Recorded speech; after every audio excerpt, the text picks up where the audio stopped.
Bible मुकद्दस की हर एक औरत अपने साथ एक नया सबक, एक नई कहानी लिए फिरती है। सारा हमें सिखाती है कि खुदा के सामने कोई चीज भी मुश्किल नहीं। हाजरा हमें सिखाती है कि यहाँ तक कि हमारे सामने वैरान है, बियाबान है, हमें कुछ भी नजर नहीं आ रहा, लेकिन खुदा मौजूद है। रहब हमें सिखाती है कि खुदा किसी भी चीज को इस्तेमाल कर सकता है। हन्ना हमें सिखाती है कि खुदा दुआओं का जवाब देने वाला खुदा है। रूत हमें सिखाती है कि खुदा वफादार दिल को पसंद करता है। आस्तर हमें सिखाती है कि खुदा कुछ भी नहीं से कुछ बना सकता है। यानी कि जब हमें कोई भी रास्ता नजर नहीं आ रहा होगा, जब हमें कोई भी मददगार नजर नहीं आ रहा होगा, खुदा वहां से भी हमारे लिए मददगार मुहैया कर सकता है। एलिजबेथ हमें सिखाती है कि आप एक एक अजीम इंसान को जन्म देंगे। मरियम हमें सिखाती है कि ये खुदा के कलाम के मुताबिक आपके लिए होगा।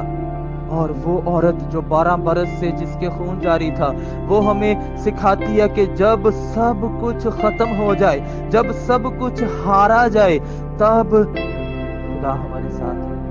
खुदा नहीं हारता। ये दुनिया जब हार जाएगी, ये दुनिया जब फेल हो जाएगी, खुदा तब हमारे सामने आएगा और खुदा कभी फेल नहीं होगा। मरियम और मार्था हमें सिखाती है कि खुदा मुर्दा चीजों को भी जिंदा करने की कुदरत और ताकत रखता है। और तबीता तबीता भी इसे कहते हैं, इसे डॉर्कस भी कहते हैं। ये हमें क्या सिखाती है कि खुदा कभी भी नहीं भूलता। खुदा हमें कभी भी नहीं भूलता। आज के दिन बाइबल मुकद्दस की हर एक औरत अपने साथ एक नया पैगाम लिए हुए बैठी है, एक नई कहानी, एक नया मजमून लिए हुए हमारे सामने है। इतना वक्त नहीं कि हम तमाम बाइबल मुकद्दस की खवातीन की जिंदगी में से सीखा जाने वाला मजमून हम अपने सामने लेकर आए। चंद खवातीन के साथ आपको मुतारफ करवाया गया। क्यों? ताकि आज के दिन आप सोचें कि आप अपनी जिंदगी से क्या मजमून, क्या कहानी लिए फिर रहे हैं। आपने अपनी जिंदगी से कौन सी चीज सिखाई है।